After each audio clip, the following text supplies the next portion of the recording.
Alright everybody, this is my VTOL. It's probably one of the more advanced ships I've ever made, so I figured I'd show you a demonstration. So I turned on my lights and my brakes so that it doesn't move anywhere, and I'm going to go ahead and activate my SAS and my RCS and my vertical engines. And as they warm up, I sped it up a little bit so that those engines can get going. That's the only disadvantage to this ship, is that it uses jet engines, so they don't cut on and off super fast. They have the lag time, which makes it more difficult to fly. So as you can see, I've got some vertical takeoff going on, and I'll raise my gears, and in a second here I'll go ahead and disable my vertical engines and enable my horizontal engines to go ahead and get into flight.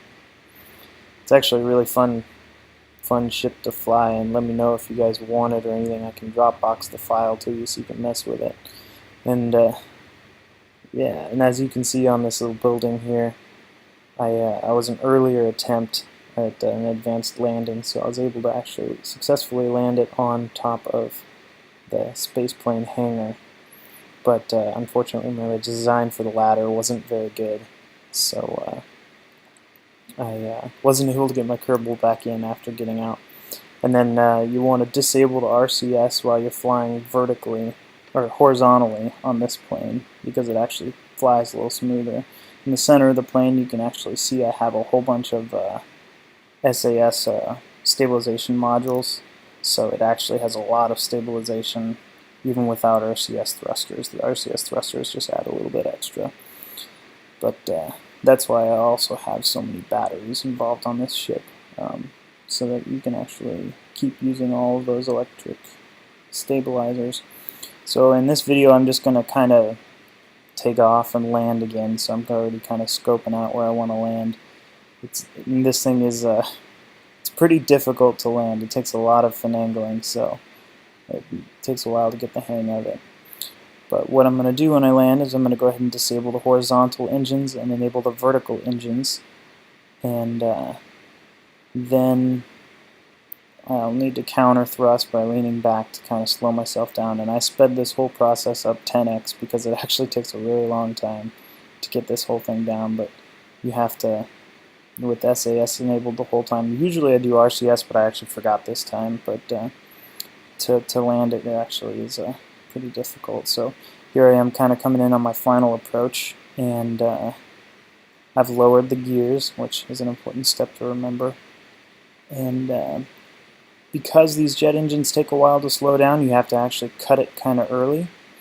And I found that I actually had to re-key the keys and set my engine thrust and cut to a different keys, because I couldn't do it all on the one side of the keyboard. But I made it pretty tough, so as you can see, it can land pretty hard without breaking. So that's a big advantage.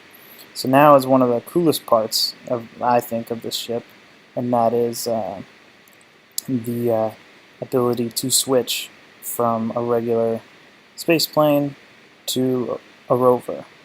So as you can see here, I had set an action group with the front gears, and you lower the front gears and those rover wheels make contact, and then you disable the brakes and off you go.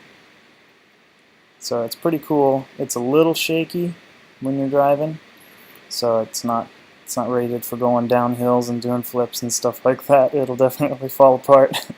But overall it works pretty well for just suiting some slow cruising. And yeah, it's a very versatile ship with vertical takeoff and landing. You can also land it horizontally. It's designed to be able to do that, and it's actually much easier. But if you're trying to land on something that you can't land horizontally, then go ahead and land it vertically. And then this is the redesigned ladder system with my Kerbal, so I can go ahead and get him out and move him right up over to the ladder and climb down. And as you'll see in a minute, he can actually climb back up. So that's an advantage, because I know all of you have seen my earlier post on the Facebook group where I had a guy landed on Eve and he was 2 feet too short to get back into his rover. So that's important. So I'm going to mark this place because this is important to put flags everywhere humanly possible. There is a flag on top of that spaceplane hangar too, by the way.